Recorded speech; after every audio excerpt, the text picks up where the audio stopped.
welcome to a dynamic New Year start and Happy New Year to all. And thank you for joining us today.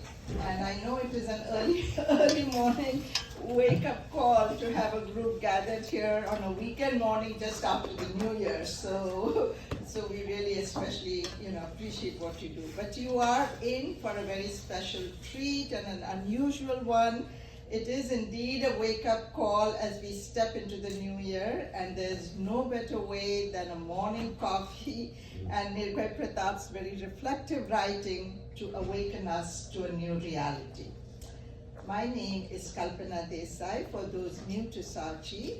I'm part of an organization called Saatchi, with an acronym that stands for Society for Art and Cultural Heritage of India. And the name says it all. It is a wide-based platform for Indian art and culture that instills pride in the civilization and culture of India, with a focus on the arts. So also the Palo Alto Art Center has been our partner here for a long time, ever since we were formed. So they've, in all our endeavors, at least here on the peninsula, we have had the privilege of having the Palo Alto Art Center host our events here and take part in our events. So we are really very fortunate. And today we take special pride in introducing a budding new poet, Nirbhay Pratap Lekha, whose reflections in poetry sweep us away with the breadth, vision, and sensitivity that he expresses in the world around and beyond us. His reach extends from the earthly to the cosmic and brings us face to face from time immemorial to the contemporary age. It's really quite remarkable what you're doing. Nirbhay Pratap is an avid physics major student, completing his bachelor's, and he will give us a taste of his debut collection of poems, Awake at Dawn. So we will start with a select reading. We're going to reverse the proceedings a little bit. So we are first going to start with a reading of his poems, and he will then share his second passion for coffee, sharing the history of coffee in South Asia. And he will then provide a brief introduction to the science of coffee, which includes a demonstration of the brewing methods that he's going to share. And I think that and then we will do a little sampling. I know you've done some sampling before, but we're going to do the actual sampling after he demonstrates his two different brews of coffee.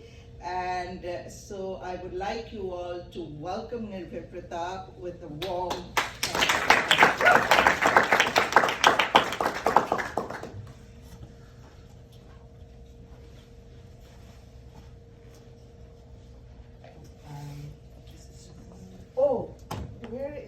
sorry, Charles.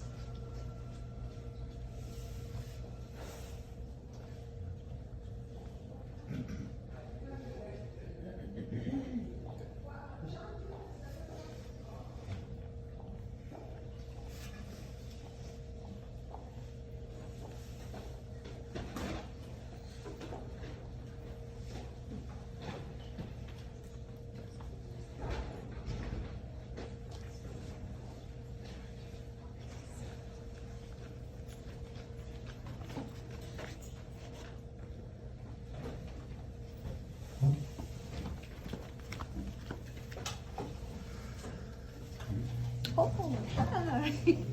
Happy New Year.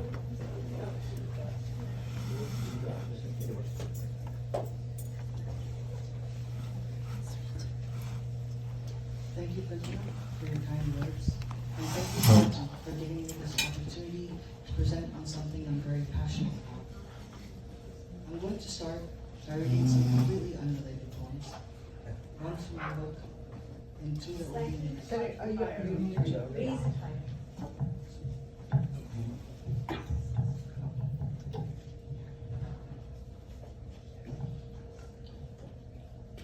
The first poem is about an event that happened last year in Gaza. A woman had gone to get flour to make bread for her children, and when she came back, the building they were staying in was destroyed and the children were dead. is from the perspective of one of the children. Don't cry, mother. Don't curse the God who made me. I was yours for a few moments. Now I rest in eternity.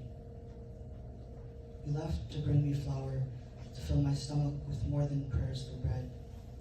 I'm sorry, dear mother, for the things I left unsaid. How very much I loved you, how selfless and brave, how caring you were when the world fell apart and the skies were red with flames. Those same flames that took me from you before you returned, those same flames launched carelessly from those who believed we deserved to burn. I'm sorry, dear mother, I wish we had said goodbye. I'm sorry you had to see all your children die. The next poem I would like to read for you is a ghazal I wrote in English. For the uninitiated, the ghazal is a poetic form from South Asia and the Middle East. It is often either focused on love or God. I see a summer breeze carrying words given to you. How could I not love the wind? When I feel it, I think of you. I see the trees and bushes laden with fruits and berries, see life given from life you molded. How could I not love the trees? When I see them, I think of you. I see your face in every person, the way they love, even when they hate. How could I not love them? When I see them, I think of you. In death, I see your mercy. In life, I see your gifts. How could I not love death? When it comes, I'll think of you. Ya Allah, Ya Khuda, when I think of you. The last poem I would like to read out is from my book. In it, I compare the destruction of ancient wonders to loot artifacts by the British with the destruction of the Babri Masjid and similar ongoing efforts to destroy historic buildings.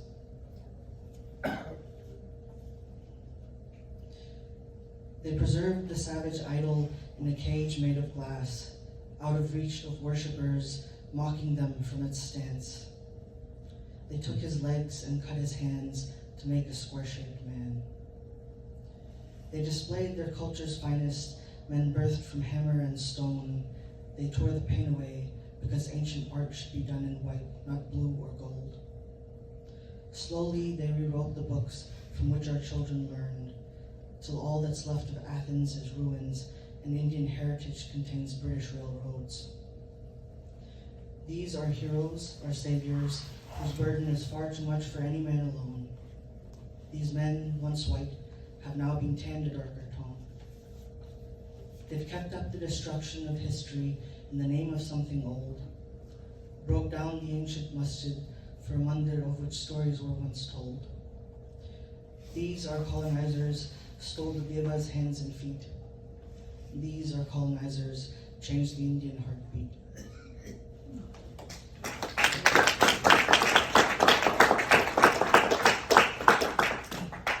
I hope you enjoyed these poems. Now, on to coffee. Nirbhay Pratap, you could do a couple more. Yeah. Maybe at the end. I haven't written any down on the Okay. You have your book. Oh, okay. Okay, can we show the book? Costume. Okay. Do the one on the Anthropocene. I like that. Okay.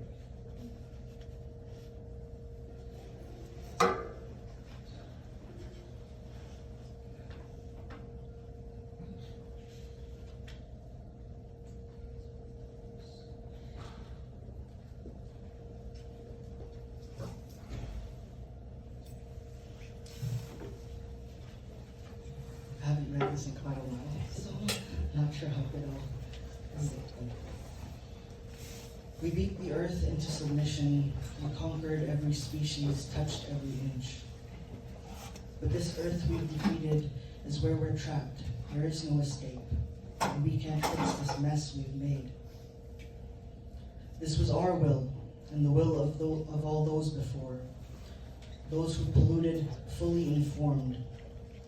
neglected their projections for profit, and turned a blind eye to the misery they caused. But what was is now gone. Now we are all in the same boat, facing a rising wall of water made of glaciers older than us, conquered with our black gold. Still we deny our role.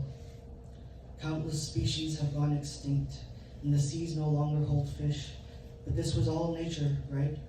The climate crisis doesn't exist. We can deny all we want, but the truth is, the tide is coming, any day now, coming to wash away all the skyscrapers, coming to destroy everything we ever built with that oily black money. Coming, the profit made will soon be for nothing. The tides are coming, this crisis won't last, and like a virus that made its host breathe its last, we will have nowhere to go, nowhere to call home, as the pyre burns us with the body.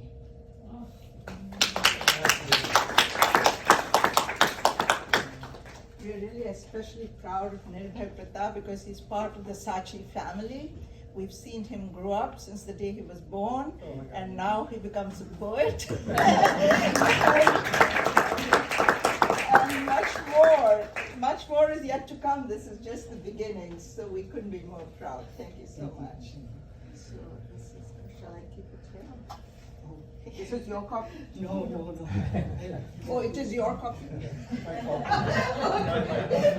Okay, you lose it.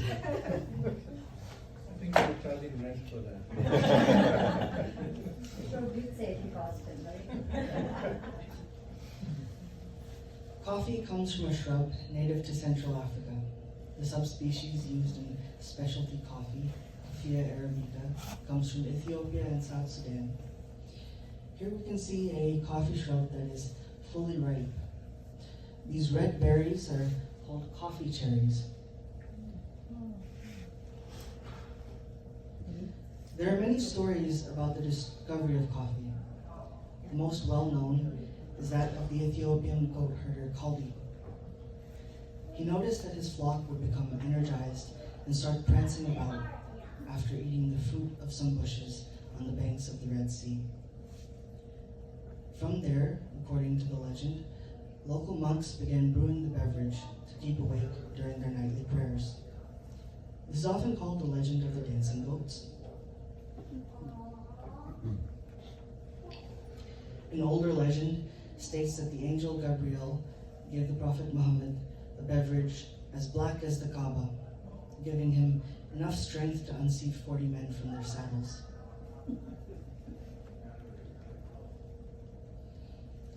Still, other stories credit a priest, Ali bin Omar, who was banished to the mountains of Yemen for misconduct with a princess with the discovery of the beverage. The priest reportedly roasted and brewed the beans as they were too bitter to consume, and he was desperate for food. He then took the coffee on a pilgrimage to Mecca, where the beverage spread. Soon after, he became the patron saint of coffee for Muslims. The word coffee itself comes from the Arabic word for wine, gawa. As Muslims are forbidden from drinking wine, coffee became the wine of Islam. All these stories demonstrate a link between the Red Sea region, Islam, and the cultivation of coffee.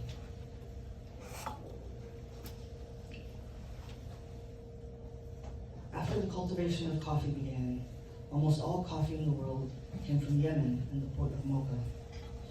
To maintain this monopoly on coffee, there were strict regulations preventing strangers from visiting plantations and the export of coffee they could reproduce. The penalty for breaking one of these laws was death.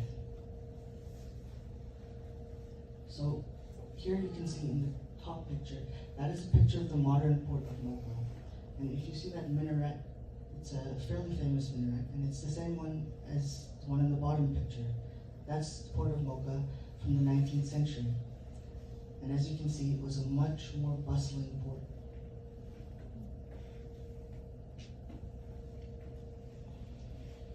From here, coffee spread across the world. In India, Baba Buddhan, an Indian pilgrim, smuggled 7 seeds in his beard from Mecca, taking them to Chikmagaluru in Karnataka. The mountain range where he planted the beans is called Baba Buddhangiri. Coffee grew wild in the hills, and small private farms opened in the region soon after. So there is a shrine in the Baba Buddhangiri hills. It's in a cave where Baba Buddhan stayed for many years. The way coffee spread to Europe and through their colonies the rest of the world is much more interesting. The most likely reason for coffee's presence in Europe is trade between Yemen and Venice. But a common story is that at the end of the siege of Vienna, a European spy obtained several sacks of coffee beans from the fleeing Ottomans and started brewing and selling the coffee in the way he had seen them prepared. After the siege ended, the spy opened the first European coffee house with the sign of the blue bottle. This is actually where the name of the modern chain of coffee houses comes from. So you can see there's somebody in the picture who is dressed in a fez and a Middle Eastern dress. Now, that's the European spy, and the reason he was doing this was part of his gimmick to exoticize coffee.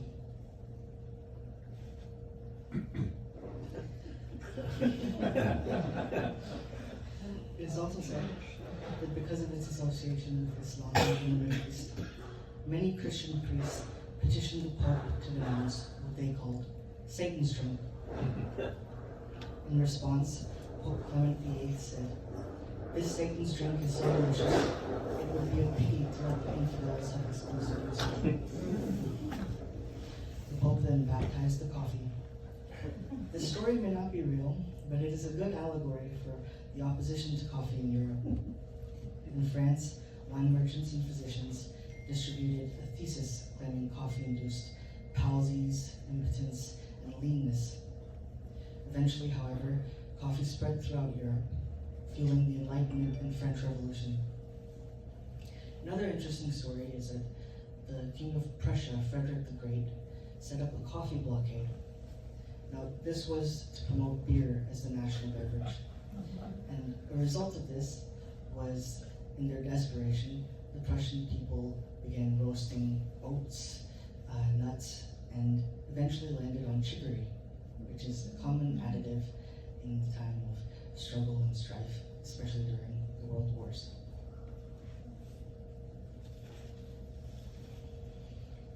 Coffee was spread throughout the Muslim world by Sufi monks. Baba Buddhan, who we talked about earlier, was a Sufi saint. They used coffee as part of their religious practice of dhikr, a night-long practice of divine reverence. So the circle of Sufi monks in the picture on the right are practicing dhikr. For the whirling dervishes, coffee sometimes plays a part in the ritual of sima before whirling, as it provides energy and aids in concentration. Coffee being spread and consumed throughout the Muslim world meant that the Mughals in India were also consuming coffee during this time.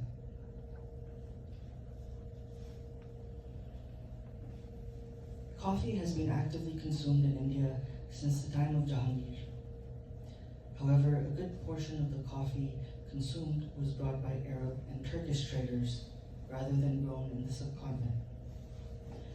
Coffee was associated with the elites in Mughal society, and by the time of Shah Jahan, Jahangir's son, Gawa Khanas, or coffee houses, had begun to sprout all over Old Delhi. Remnants of these Gawa Khanas can be seen in the Arab Sarai, preserved as part of Humayun's tomb. This is the Arab Sarai. I think Humayun's tomb is still available for visitors.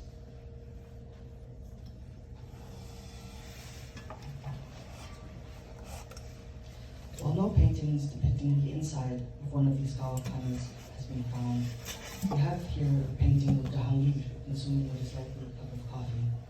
Now I say this is likely a cup of coffee because wine or alcohol would have been served in a goblet, and the cup is too small for tea.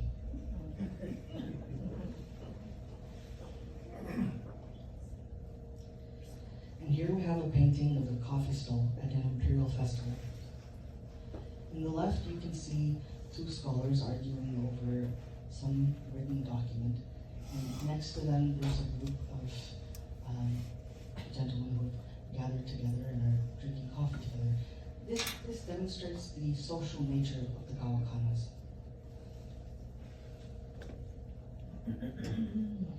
Gawakanas in Delhi, like all cafes throughout history, became hotbeds of poetry, storytelling, debates, and religious discussions. The coffee served in these establishments wasn't the filter coffee we associate with India today, but rather the kind of coffee prepared in Turkey and throughout the Middle East. A sticky sweet coffee served black and in small cups. Now this is a picture of a Gawakana in the Ottoman Empire. You can see that the bowl that this gentleman is drinking coffee out of is very similar to the bowls which you're drinking out of in Mughal India. Now, I don't have a picture of one of these artifacts, but it is interesting to note that coffee was originally drunk in bowls.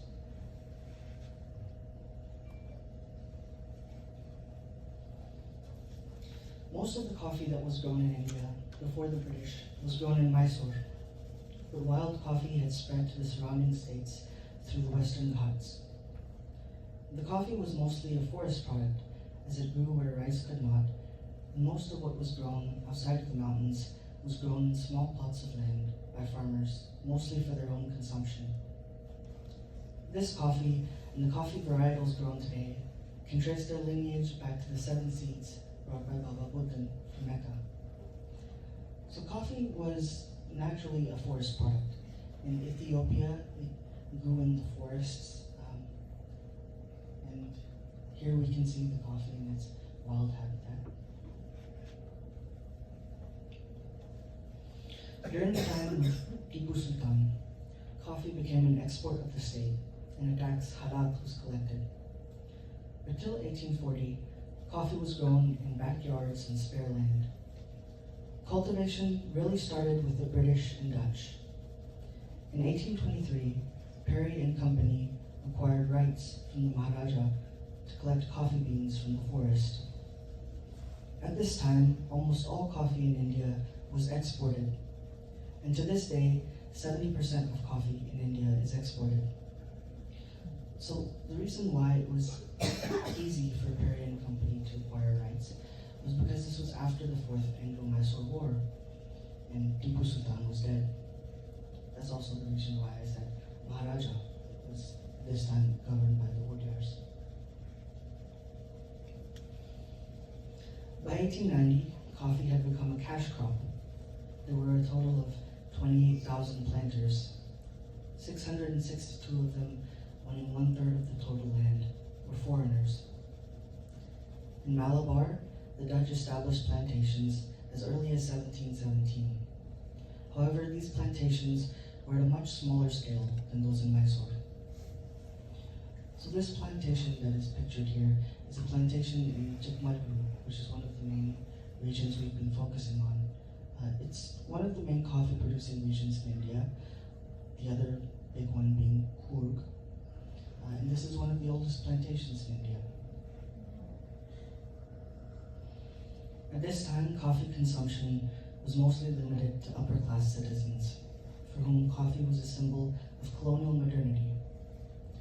Coffee in India was also another platform for caste-based discrimination. Lower caste Dalits were required to drink from disposable cups or clean their tumblers, which were often of lower quality. This two-tumbler system still exists in rural villages today. Now, normally this disposable cup would have been a cooler cup, which is made of clay and is easily disposed.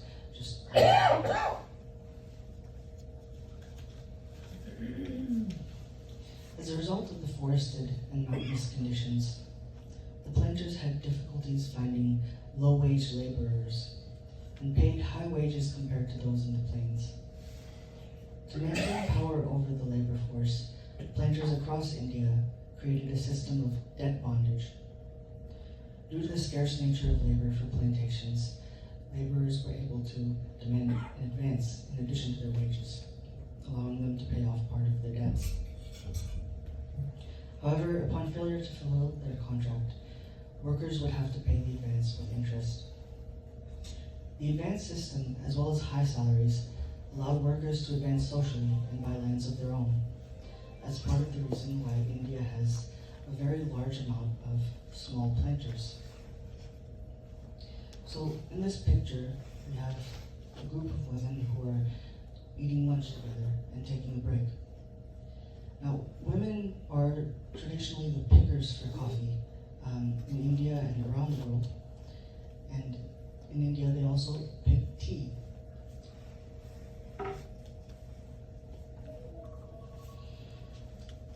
In the 1930s, due to the strain on the coffee industry from the world wars and the Great Depression, the British government created the Coffee Board to promote domestic consumption.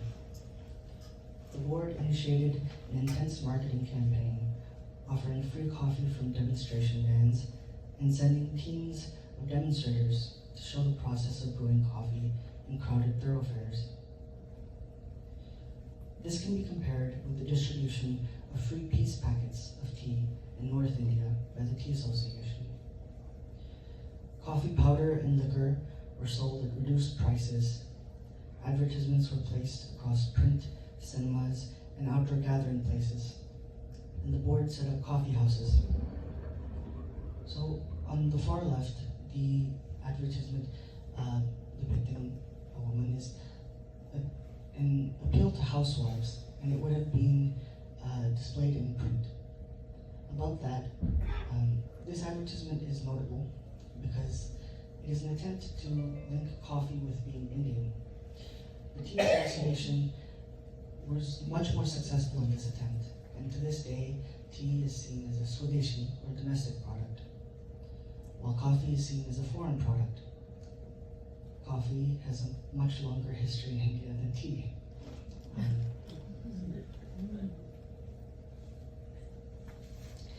It was in these houses that filter coffee was popularized, and coffee was brought to the middle class. These Indian coffee houses became popular gathering places across India, fomenting revolutionary ideas and facilitating intellectual discourse. This continued through to the time of emergency, a government takeover by Indira Gandhi. The coffee houses were meeting places for political dissidents and Naxalites.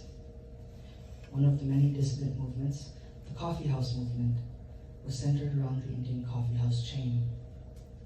All this political organization eventually led to the demolition of the Delhi location of the Indian coffee house by the government.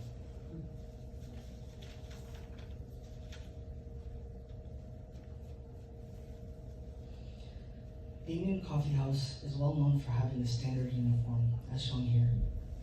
The Tullewala turban, the white shirt and trousers secured with a kamarband-like belt. This uniform has remained unchanged since the coffee house's inception. Another interesting fact about the employees of the coffee house is that in 1955, the Coffee Board decided to shut down unprofitable branches of the Indian coffee house and sell the remaining branches to private entrepreneurs. The few remaining branches under the Coffee Board's control became union-run. These locations make up the modern Indian coffee house chain. Presently, there are over 400 locations and 13 cooperative societies to run them. These societies are governed by elected employees. Filter coffee is the coffee most associated with India. It is a milky beverage that is made of medium roasted coffee. It is often blended with chicory. Up to 49% of a bag may be powdered chicory. Chicory is the root of a plant that has a very similar taste to a bland medium roasted coffee. The coffee is made in a steel or brass drip filter and can take more than half an hour to brew. The final product is a super concentrated bitter coffee called a decoction. It is then heavily diluted with milk and sugar. In Madras, filter coffee is sometimes called ribbon or meter coffee because of the long ribbons of coffee between the tumbler and bowl formed while mixing. In experienced hands, these can be up to 1 meter long. So before filter coffee in India, and before the steel drip filters, people tried all sorts of methods, and one of them included a coffee sock. This is a method that is commonly used throughout Latin America, and it's not an actual sock, but it does kind of look like one. It's a cloth filter that is wrapped around a steel wire.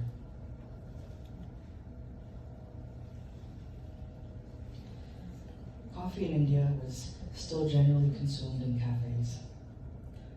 Unlike tea, coffee requires special methods of roasting, grinding, and brewing. And despite the coffee board's best efforts in distributing pamphlets and performing demonstrations, coffee was generally only consumed at home in the South. This changed with the advent of instant coffee, post-World War II. Coffee became for the first time widely available to Indians at home. As such, the market for coffee in India was significantly widened. To this day, my 96-year-old Punjabi grandfather has a cup of Nescafe, heavily diluted with milk. About 90% of the cup is milk every single day.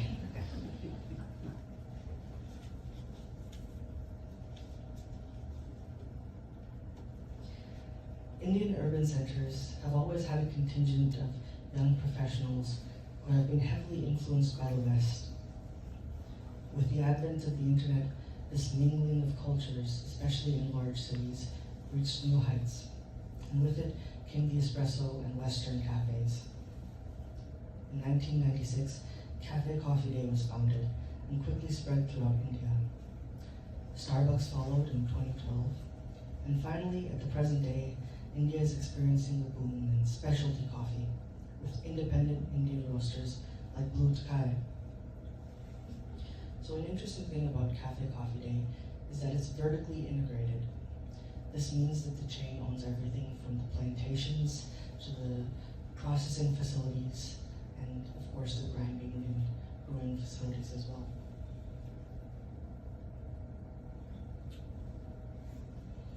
Now to talk about the processing, roasting, and brewing of coffee. In order to get the coffee beans, one must remove the coffee husk. There are several methods to do this, which can be broadly grouped into 3 categories: natural, washed, and honey.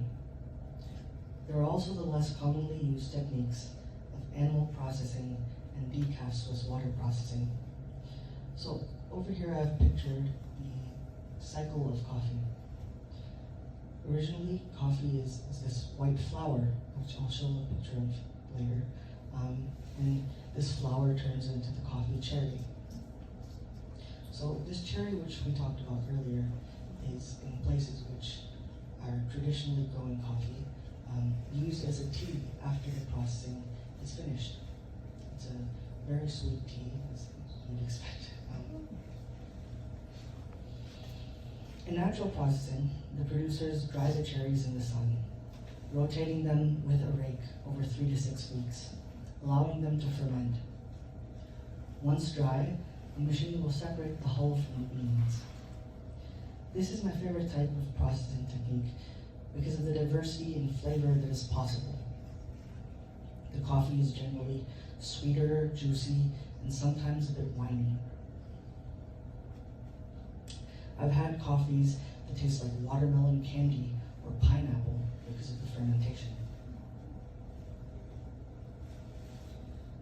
For washed coffees, the beans are removed from the cherry first, then washed in a tank and dried. As you can imagine, this results in a cleaner cup of coffee. The flavors are more separated out and are almost layered, making it much easier to pick out notes. Finally, there's honey processed coffee, which is a mix of washed and natural. Here, the bean is removed from the cherry, and left to dry out and ferment, then hulled. Honey processed coffees are juicy, a bit cleaner and more acidic than natural coffees, but not as acidic as washed beans. An example of animal processing is the infamous Kopi Luwak, which is coffee picked from the dung of an Asian palm civet. Another example is black ivory, which is coffee picked from the dung of an elephant. Well, I've never had and do not intend to have these kinds of coffees. They are well known to be very mellow and smooth, but generally not very well liked and very expensive, and due to their strangeness worth mentioning. So pictured here is the Asian palm civet. There are a lot of ethical concerns around the production of Kopi Luwak. The Asian palm civet is fed a diet of mostly coffee cherries, and as they are caged, this also results in a lot of stress, which may be one of the reasons why Kopi Luwak is not well liked. Swiss water processing, on the other hand, is a godsend to decaf coffees. Before Swiss water processing and methods like it, decaf coffee was limited to French and Italian roasts, which are very dark roasted coffees that are bitter and taste exclusively of dark chocolate, roast nuts, and smoke. Personally, I'm not a fan, and when I first got into coffee and made the mistake of buying a bag of French roast, I found myself drowning the coffee in milk, sugar, and any other flavoring agent I could get my hands on. Swiss water processing is a method of leaching the caffeine content from the beans using water and solubles naturally found in the green coffee itself. The chemistry is a bit involved, so I won't go into the process. The lovely thing about this method is the ability to make decaf, medium, and light roast coffees. Beans that undergo Swiss water processing have already been processed to remove the hull.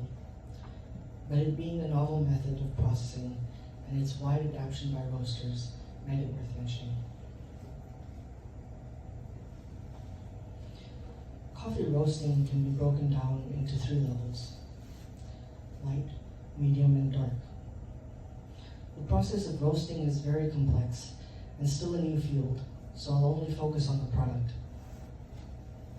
Light coffees are generally bright, complex, fruity, and acidic. They are the most flavorful and most caffeinated of the bunch, and my favorite. But if you have trouble with acidity or get the jitters, you might want to try medium roasted coffee instead. Medium roasted coffees are chocolatey and still have some fruity and acidic notes, but they have a lot more body. If you like a coffee you can chew on, medium to dark roasted coffees are for you. An interesting note about medium roasted coffees is that they're often used in espresso, since most coffee shops do not make a decent espresso, and having a very smooth, simple coffee can mask errors in the brewing. Lastly, we have dark roasts. I'm going to be very biased here. If you're just getting into coffee, do not try these. You probably will not have a good time. They're generally very bitter and often require cream and sugar. I've still had a good dark roast, and some coffee connoisseurs swear by them. If medium roasts are still too acidic, but you like the nutty coffee flavor, try these. There will be very little acidity and very little caffeine. Finishing up the talk, we have different brewing methods. We of course went over India's filter coffee, which is a kind of drip coffee, but there are many, many brewing methods.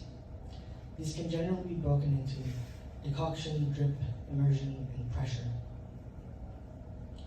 Decoction is the process of boiling coffee. Here we have Turkish coffee, which uses a very fine, almost flour-like, medium to dark roast coffee. In Turkey, there's a tradition of dosing Turkish coffee with salt and giving it to the groom when he comes to ask for the bride's hand in marriage. If the groom can finish the cup without expressing displeasure, it's a sign of good temperament. So, this Turkish coffee in the picture is being heated in a container of hot sand. Now, the Turkish coffee, which for you today was made on the stove, but around the Middle East, in many coffee shops, you will see containers of hot sand, which are used to brew Turkish coffee. This is partially for the even heating of the sand.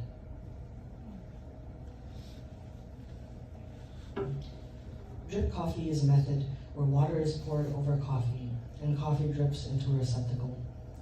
Pour-overs, Vietnamese coffee, and filter coffee all fall into this category. So, about pour-overs, there are hundreds of different shapes of pour-overs.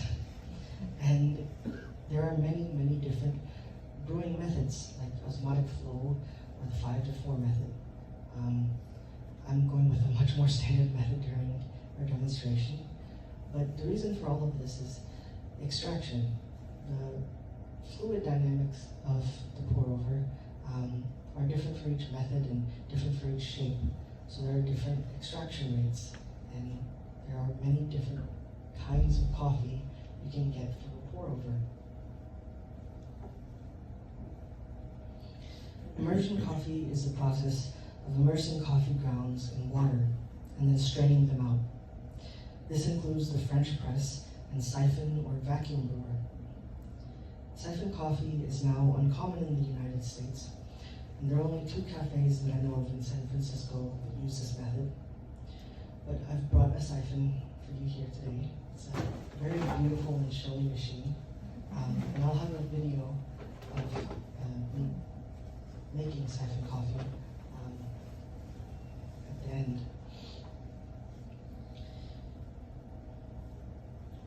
Pressure brewing consists of espresso and AeroPress. This method involves forcing hot water through the grounds and producing what is commonly known as a shot. Consistency is usually very important in this brewing method. You want your shot to drip out at an even rate.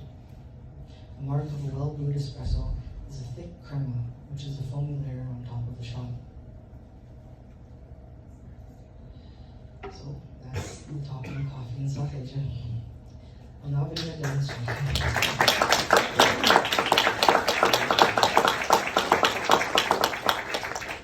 Fantastic. I'll now begin a demonstration showing siphon brewing, swish brewing, which is done with a new device that brews in the drip and immersion style, and of course filter coffee. So these blooms over here are coffee flowers. They last for 3 to 6 months, and I find them very beautiful, so I included a picture.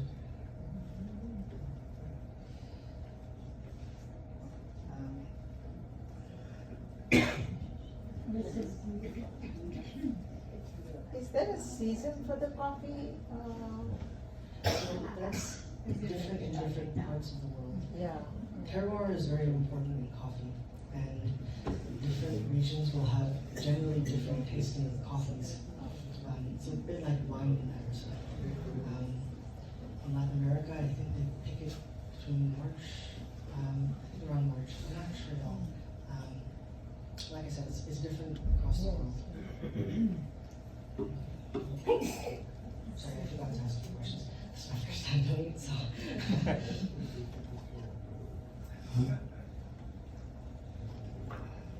Okay, well, We have I've read that coffee is one of the important things to buy organic because of heavy spraying of synthetic pesticides and fertilizers. Is that true? so I'm generally focused on specialty coffee, and most specialty coffee is organic. Now, yeah, so if you're buying specialty coffee, you'll typically be buying from a microplot, which is a segment of a coffee plantation that is specifically reserved for specialty coffee. Specialty coffee is Q graded between 80 and 100. Q grading is similar to, I guess, the grading that a sommelier would give. I don't know the exact Q grading of the beans I brought today. I'll talk about them a little bit more in the demonstration for siphon coffee. I have a quick question, and that is, Nescafe has been my favorite coffee my time, and I'm Asian. So suddenly now, when I explore the airports, and they're always serving these little Nescafe coffees, which are, of course, with cream and sugar, but you know, by the time we didn't care. It was really good, but now they're vanishing. So I'm just trying to ask you, how much, I mean, what was the real difference between the Nescafe that was presented, which is a kind of, is it instant number, I mean, there is instant, of course, for every, but was it something that was so different that overtaken by all the other flavors? Yeah, so Nescafe is typically made of Robusta beans, which I mostly talked about Arabica because India usually produces Arabica coffee. But Robusta is a much more resistant type of coffee. It's also a lot less flavorful, and it has a lot more caffeine. So, So I have a question about how do commercial enterprises maintain consistency? If you go to a shop and you say, I want medium blend, something, you get the same cup every time. So, but the environmental conditions and the coffee beans might be separate, different at origin. So how does that happen? so you will usually get a different medium blend throughout the year.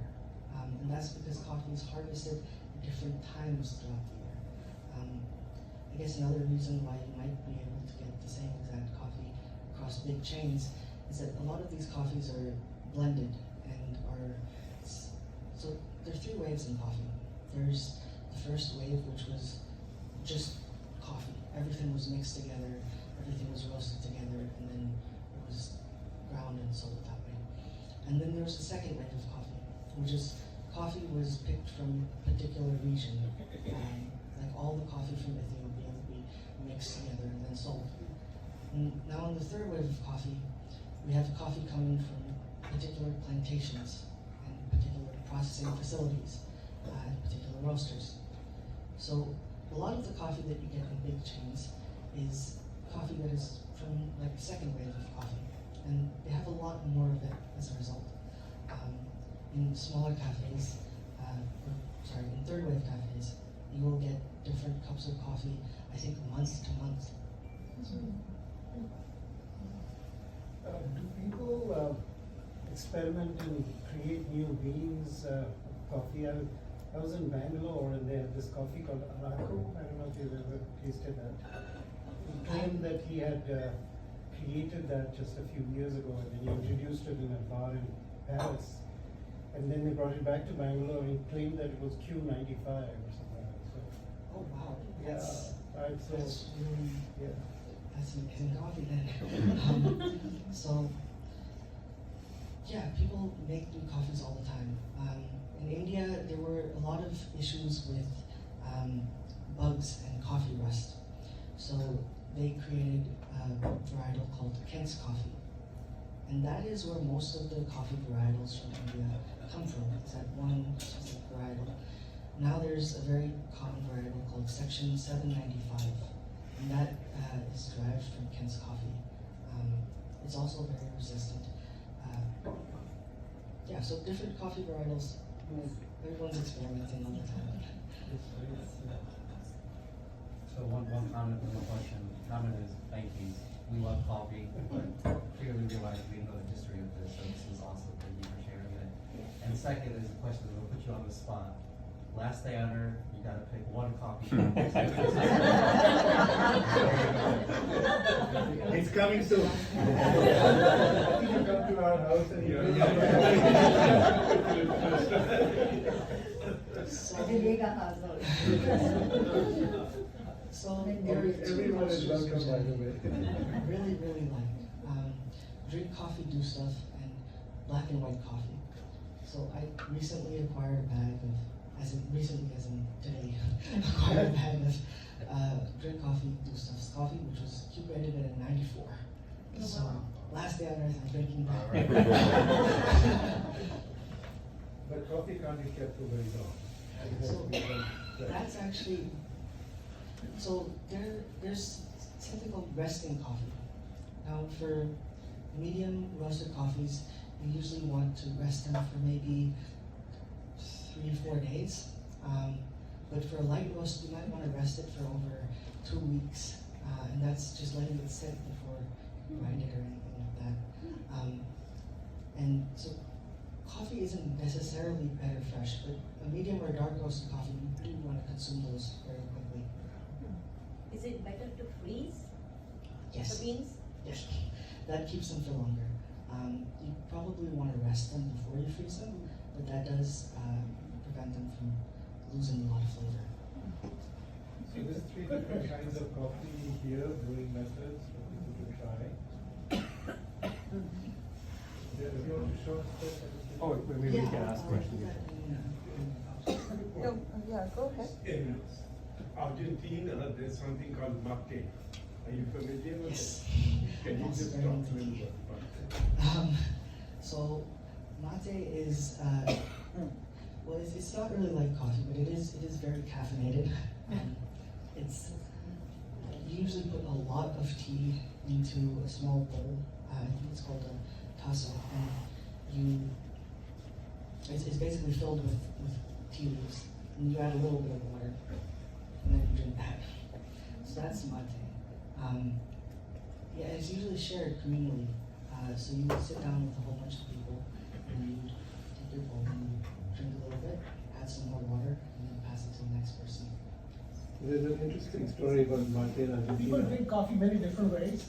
What is your sort of recommendation for getting the most out of the coffee? So I really like siphon brewing. I'm very partial to it. Why don't you show the video now on siphon? Okay, yeah. So I do talk a little bit about siphon brewing in this illustration. I think this is a good time to.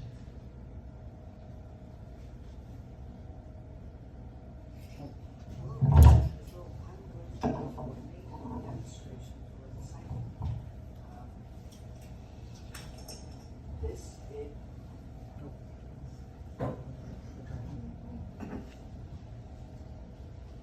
hello. So I'm going to be performing the demonstration for the this is siphons usually use either alcohol, gas, or halogenoids. This will take quite some time, so while we're waiting, hello. So I'm going to be performing the demonstration for the siphon. Yeah, if you can just, I guess help us with the audio. Yeah. Why don't you just talk as we go along in the show? That's better. Let's just do it. No, you can play a little bit from the second, remember what it's a whole bunch of stuff. Performing the demonstration for the siphon. This is. So that's an alcohol burner. Siphon coffee is usually made with either an alcohol, Bunsen burner, or a halogen burner, which is an electric burner, and I don't have it, it's very expensive. So while we're waiting, I will give you some facts about the siphon and facts about coffee in general. So the siphon was invented quite a long time ago. The siphon was invented a while back by a German chemistry student, and then later it was patented and sold by a French courtesan. After that, a whole bunch of different physicists and engineers made their own versions. Now we have this Hario siphon. Hario is a good company, by the way, if you're looking for coffee here. So I already have ground coffees, and the coffees which I brought is a natural processed geisha.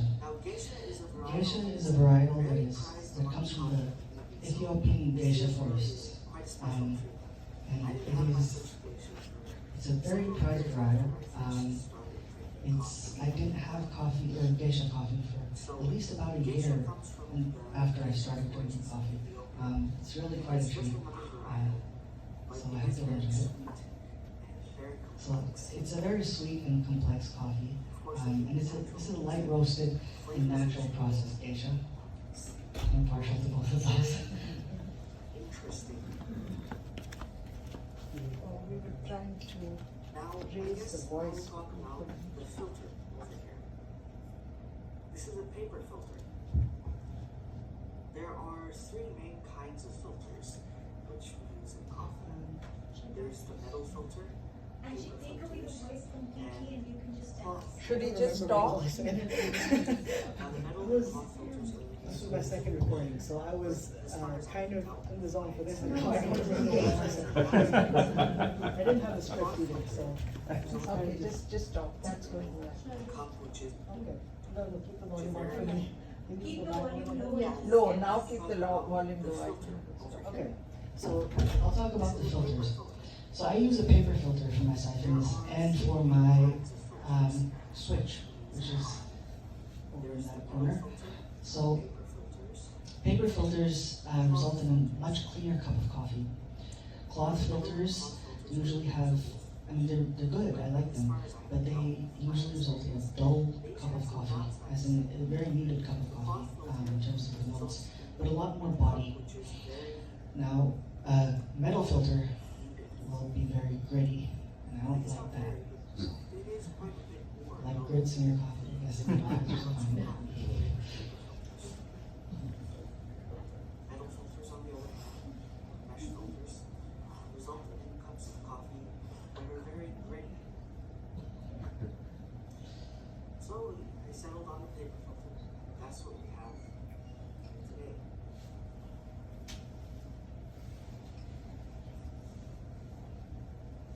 Now, the method of so the method of, I guess the process of siphon brewing, if you remember your ideal gas law from chemistry, PV equals nRT. Right. So you're heating up the water at the bottom, and because of this, the pressure is increasing since the volume is constant, and this pressure is forcing the coffee, or the water, I guess, right now, it's forcing the water into that tube, and then it's making its way up to the top chamber. Now this pressure is forcing the water down. You can see it moving slightly down. It's forcing the water down, and there's a pipe over here. It's forcing it down, up through the pipe. This does take quite a while. It's once it gets going, no, it's quick. But boiling the water, or I guess heating the water, takes some time. So it's going to have a very smooth coffee. Right. So siphon coffee is it's very smooth, and it doesn't have a lot of bitterness, which is one of the reasons I like it. It also has a tea-like body. I started by drinking tea, and I'm partial to light bodies. You don't, I'm really sorry. I don't have any other coffee for you. I mean, I guess I have Turkish coffee, but yeah. So it's very, very smooth, and it, unlike other immersion methods, it does have a lot more flavor. French press will be again very smooth, but it won't be able to extract the same amount of flavor from the beans. Now I have over here ice. So that container, I have ice. Now, once the water gets to the top chamber, I cool it down to an acceptable temperature. And the reason for that is that if the water is too hot, it kind of burns the coffee beans. I'm not going to get into chemistry, but it results in a bitter tasting cup. And it's very similar thing with tea. For different kinds of teas, you'll have different temperature ranges which you want to aim for. So you can see the water has begun moving up. Right, there's also, for different coffees, there's different temperatures you might want to drink the coffee. Now you don't want to drink it too hot because it firstly burns the tip of your tongue, so you might not be able to taste all of the different notes. And the second reason is that different aromatic compounds are released as the coffee cools. So I think generally the temperature you want to aim for is maybe around 170 degrees, but it's different for different coffees. Okay, now it's moving quite fast.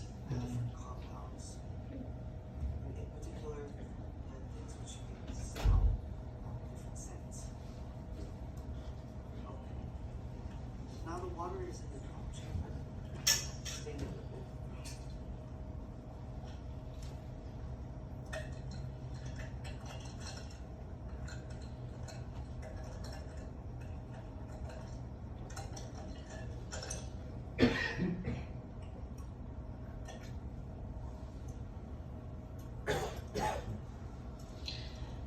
siphon method is quite tricky, and this is mostly because of the temperature. You can quite easily burn grounds, and it takes a long time to get used to the method. Once you do, you will get good coffee, but it takes a while. Had a lot of bad coffee before I got good coffee. Is that in a bag? No, that's ice. So He's trying to yeah. get the temperature exactly where he Oh, wants it. gotcha.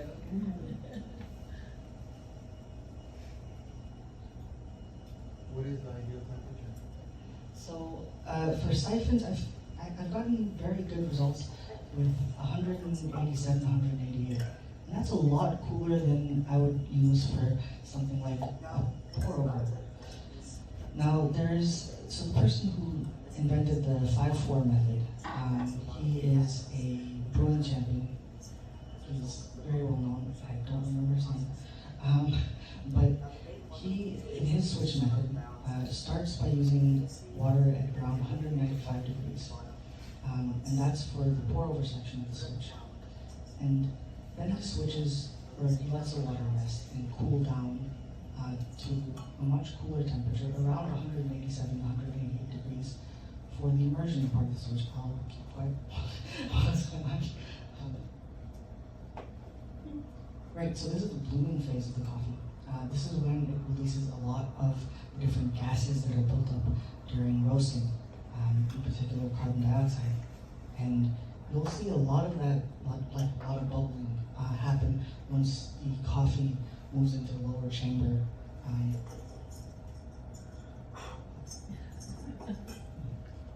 So I'm swirling the coffee here, and the reason for that is extraction, which is kind of the key thing in coffee. There are generally different extraction ranges that you want to aim for. I don't have a TDS meter. Some people do. I don't have it. I don't think I need it. But it basically tells you how much particulate or coffee there is in your coffee. And so this swirling, this agitation, forces grounds to release more of their matter. So why not start with just the right temperature water in the top receptacle? Oh, I did. Oh, I cooled it down because I guess the water always comes up to a very high temperature anyways. but do we need to even do the pressure and going from the lower receptacle to the higher? Why not start with, I'm just saying to say from a cutting down of time, is there a rationale behind starting off from the bottom receptacle, heating it, making the pressure go into the upper receptacle, then cooling it down to the right temperature? So the reason why I guess the siphon is built the way it is to allow that. I guess you can start to see some of the movement in the coffee down there. Yeah. And then there's a big large amounts of gas being released at the end. It's very fun to watch. Anyways, so the reason why the siphon is built the way it is to allow that swirling of the grounds at the top. And then this filter is sort of placed in between, preventing the grounds from coming back down. So that's, I guess, why it's built the way it is. And I haven't actually tried using cooler temperatures of water because I'm worried that it'll take half an hour. So it's probably possible. I don't have the patience for it, you know?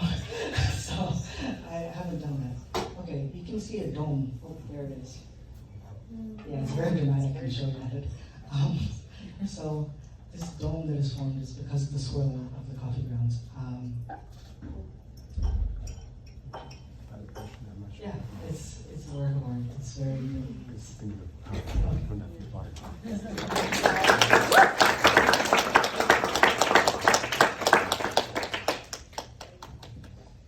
Okay. So where can I get siphon coffee in the Palo Alto area? I don't think there's anywhere. I brought some. You can get it today. No, right here. You yeah. can try, So, everyone can try in the siphon. green container, we In the have green siphon coffee. container, there's siphon coffee, so everybody can try that coffee. I brought 1.5 liters. I hope it's enough. Maybe drink like So this before. how many kinds of coffee do you have So to I try? brought siphon coffee. That's the natural wash geisha beans. Or sorry, not natural wash, natural processed geisha beans. and that's in the green container. In the blue container, I have Turkish coffee. Oh, And there's about 1 and something liters of that. It's a little bit less, but you probably won't want to drink that much Turkish coffee. But that'll be strong. It'll be strong, it'll be very strong. It's Yeah. usually had very small doses. And next to that, I have a filter coffee. Now, I'm going to demonstrate how to make the switch and filter coffee over here. I brought some stuff with me. Switch is, like I was saying, a mixture of immersion and drip method. So yeah, you do want the water to be a little bit cooler when you're doing the immersion process. I don't know why, there's too much chemistry, I'm not good at chemistry, I'm good at physics. So, I'm just gonna trust people. Right, and I said I wasn't good at chemistry, but I made water, and what that means is I started with, in this case, deionized water. I brought the extra special fancy stuff for this demonstration. Usually I use distilled. So I brought deionized water, and I added a whole bunch of chemicals to it. I followed the Rao Persia recipe, and that's a way of making water. The reason I followed their recipe is because it has calcium, which my previous recipe did not. And I wanted calcium because it adds a lot of sweetness to the end product. Hey, to piggyback on the question that was asked, since you are right now in the university, once you graduate, what are the strategic plans with all this knowledge about the coffee? Open a place in Palo Alto?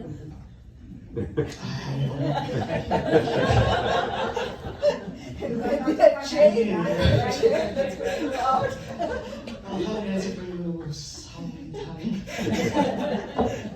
He's been the chief scientist for Starbucks. You were pointing out how different coffees are had differently or tasted differently. Do you know why the Italians don't drink milk with their coffee in the afternoons? I've heard that post-noon Italians usually don't drink milk, they just have espresso. I'm just wondering if there's any, or is it just a sort of one of those It's things? just cultural. Yeah, I don't know if it necessarily, I guess that's a bit strange because that's a stronger cup of coffee, right? I mean, keep it up. I also don't have milk or sugar, so generally, so I don't really. And when did you taste your first cup of coffee? Do you remember your first cup of coffee and how old were you? So, my first cup of coffee was in Rome. It was an espresso. I didn't like it that much. I had to pour over much later. I don't remember exactly when, but the texture of the pour over and the, I guess, exotic flavors. I mean, you don't get that kind of flavor with tea. It's just, it's special to coffee. And that kind of just got me, stuff started moving, you know, this is gonna be my thing. So, yeah, after I had my first pour over, then I was really interested in coffee. Quick question, what has more caffeine, the light roasted or the dark roasted? Light roasted, absolutely, light roasted. The dark roasts, like I said, you can even make a decaf with dark roast because you're essentially burning off the caffeine. It's a common misconception that dark roasted coffees have more caffeine. I think that's just because Americans are a little bit sadists and, you know, we like to have things which are more difficult. So, yeah, we just make our coffee very bitter and convince ourselves that it's stronger. But light roasted coffee is much more caffeinated, which is why if you get the jitters, you might want to move down to medium roasted coffee. It's also acidic, so it might cause some acid reflux or anything like that. Films does it. Yeah. So medium roasted coffees help with that. I again would not go to dark roasted coffees. I just don't like them. How much of the coffee bean is extractable? It's the best. I'm not sure. I think espresso you can extract a lot more. I'm not sure what the highest. I mean, I guess if you just ground coffee and had it like matcha, that would be 100%. But there's different methods have different I think actually generally it is the same, as far as conversion and drip go, the same sort of TDS rating that you want.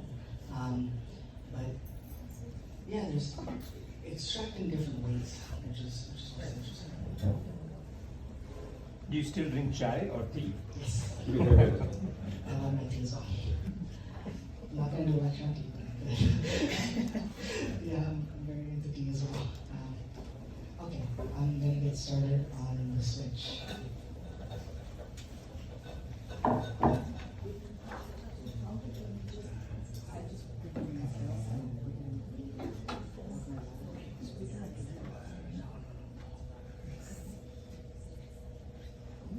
So where is our coffee, where are we exporting our coffee? I don't know, I think it's just generally the West. Yeah. So I mean, they had the coffee estates and the tea estates, so Europe was getting. Now the third wave coffee is very new in here. Specialty grade coffee is very, very new. And I haven't actually had specialty Indian beans in America. I've mostly got them from in India. Stick coffee, or coffee colors, we might get from Europe.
I can imagine her dancing and everything. Oh, yeah, exactly.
Hundreds of I mean, traditional coffee is in Paris, in there is a big success. So when we opened one in Bangalore, we went there. We stood at Cosimo around the very interesting. So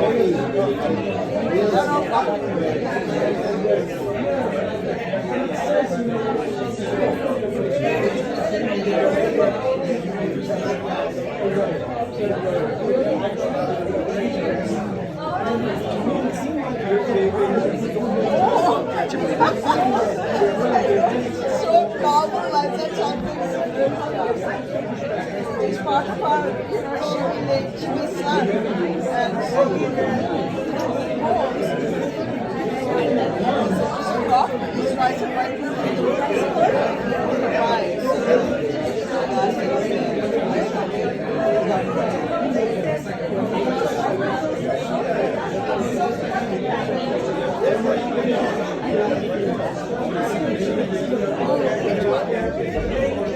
Oh, you were there for the wave. hang on. Manish, just hang on. Don't leave.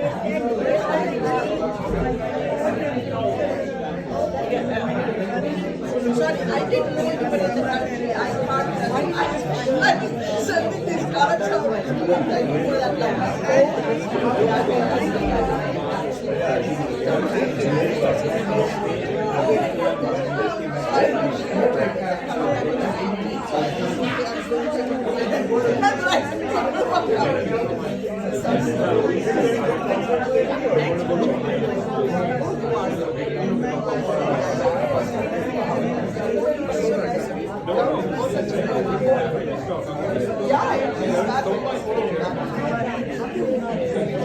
Oh,